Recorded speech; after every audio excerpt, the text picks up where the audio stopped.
تا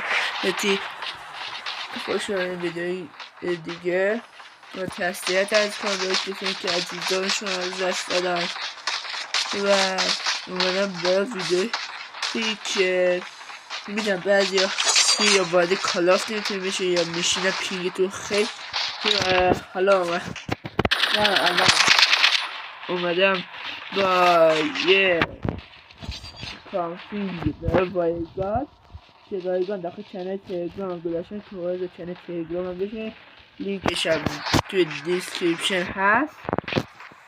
بچه این مخصوصه فقط مخصوص یوتیوب و بازی گیمی که من خودم فعلا کلاف تست کنم. برخیشو نمیدم مثل بازی فری فایر و اینا نمیدم، شما خودتون میتونید تست و برای اپراتورهای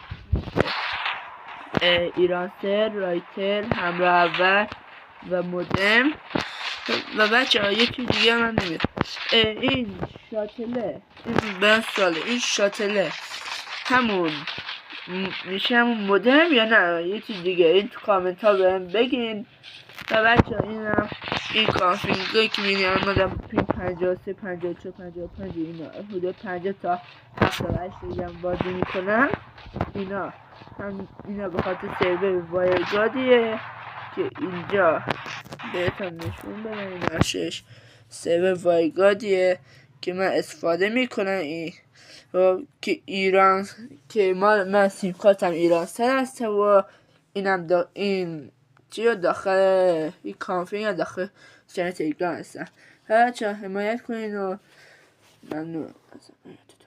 تا ویدیوی بعدی گود بای.